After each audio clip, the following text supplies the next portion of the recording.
Para conversar de esto estamos en línea con un experto, vamos a charlar con él un ratito. Andrés Gil Domínguez es profesor de Derecho Constitucional y también quiere opinar de esto, quiere sumarse a esta discusión, porque además también la cuestión de la constitucionalidad es algo que está en disputa en este momento, justamente por uno de los artículos de la ley de subrogancias. Por ejemplo, al juez Cabral del Consejo de la Magistratura lo reemplazó el juez Vázquez, que salió último entre 48 postulantes. Claudio Vázquez. Último. Y ese es el reemplazante. ¿Por qué? Y porque va a ser funcionario del kirchnerismo. Y estos jueces y estos fiscales, tal vez vos que estás escuchando te suena lejano, el Consejo de la Magistratura, fiscales, con jueces. Está pasando en todos los fueros.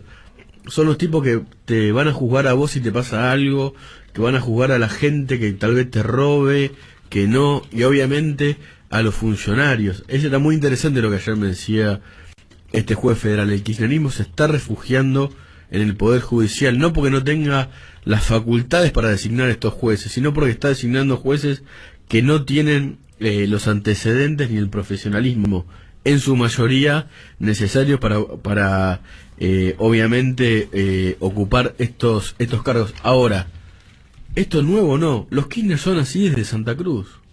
En Santa Cruz no hay justicia.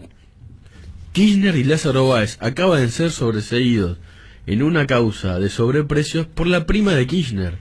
El presidente de la Suprema Corte, López Lestón se llama, la prima de Kirchner. El tío era funcionario de la dictadura. De ahí también una relación de los Kirchner con los militares de la provincia. El presidente del Tribunal de Justicia de Santa Cruz era Zanini. No hay un solo caso de corrupción, no de vudú, de la ruta del dinero, para atrás, escanca, recuerden lo que sea, casos, hasta los casos de los jubilados. No hubo un solo caso en el que el gobierno no haya tocado a un juez o a un fiscal, incluso Nisman. Ahora, yo discutía con un juez federal ayer. De esto también tiene la culpa el Poder Judicial. Por supuesto. Los Kirchner eran así. Los Kirchner fueron por el primer fiscal y el primer juez que los investigó o que investigó el Poder, y el Poder Judicial, por diferentes razones, los dejó estar y bueno, fueron por ellos.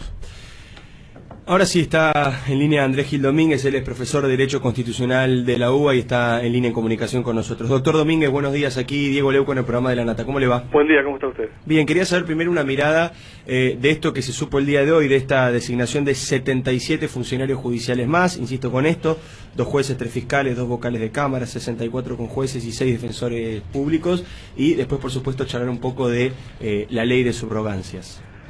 Me parece que esto es una precuela o una secuela de aquello que en su momento fracasó, que fue la democratización de la justicia, y que tiene el mismo objeto, que es someter al Poder Judicial a la voluntad del oficialismo, someter tanto al Poder Judicial como al Poder Legislativo a los designios del Poder Ejecutivo, y generar una malla de contención de impunidad para cuando eventualmente el kirchnerismo o parte del kirchnerismo no esté en el poder. Me parece que lejos está de este tipo de designaciones de perseguir alguna clase de garantía del sistema republicano, de garantizar la idoneidad de jueces imparciales e idóneos para que puedan proteger el sistema de derechos.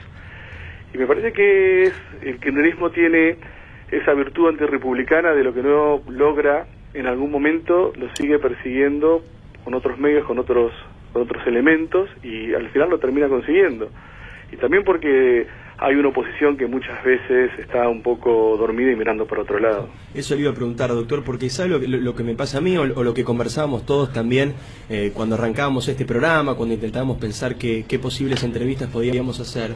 La sensación que da es que nosotros hace ya varios días que venimos contando lo que pasa con Cabral, hace meses que venimos contando lo que pasa con la justicia, y la sensación que hay es que obviamente el gobierno hace caso omiso a las denuncias, a las presentaciones, y que todos los días aparece una decisión más fuerte del gobierno. Hoy nos despertamos y había 77 nombramientos. Ellos siguen para adelante, van y pasan con la topadora, aunque no sea institucional, aunque no sea republicano, aunque riña con la Constitución. Tal vez esto que le digo es más político que de derecho, pero ¿cuál es su mirada ante esto? ¿Cómo se frena una movida así, donde el gobierno no tiene ningún tipo de reparo? Pero a ver, hay un claro ejemplo. La nueva ley de subrogancias se sancionó el día 10 de junio. El día 11 de junio la oposición la tendría que haber impugnado en la justicia. O el día que se promulgó, si no querían interponer una acción preventiva. Ahora, ¿cuándo la oposición empieza a trabajar? Cuando se aplica la ley, en un caso concreto, como es el caso del doctor Cabral, o cuando están aplicando la ley, designando esta cantidad de conjueces abogados que van a diseminar por todo el país, o que van a ocupar en aquellas, porque todavía está vigente lo que es la ley que creaba las cámaras de casación, y la ley de subrogancia prevé la posibilidad de que todos aquellos cargos creados que no han sido todavía designados los jueces, pero que tengan imputación presupuestaria, pueden ser cubiertos por subrogantes. Entonces, ¿qué hacía la oposición el día 11? Porque después, cuando se aplica, cuando el plan está en marcha, hacer una marcha del día 7, ir a pedirle a un juez de primera instancia que frene toda esta maquinaria, y es un remedio un poco tardío. Un poco tarde, ¿no? Entonces me parece que hay una situación de permanente violación por parte del kirchnerismo de lo que es la división de poderes, de un intento estratégico de cooptar el poder judicial, y también hay una situación de la oposición que el kirchnerismo hace siempre la misma jugada, es como el director técnico que plantea siempre la misma estrategia y te ganan los partidos de la misma manera, y la oposición sigue mirando para otro lado. O qué hacían los consejeros de la magistratura, uno viajando, estando en Estados Unidos y el otro no viniendo un día antes para la sesión donde se debatió la subrogancia del doctor Cabral. Doctor Domínguez, gracias por su comunicación. No, gracias a ustedes, tengan buen día. Era el doctor Andrés Gil Domínguez, profesor de Derecho Constitucional de la UBA. Vamos a seguir después del informativo con este tema, por supuesto, porque es un tema realmente preocupante que pasa todos los días, y cada vez más fuerte y cada vez con más potencia y cada vez con más intensidad, y queda, va a quedar de aquí hasta que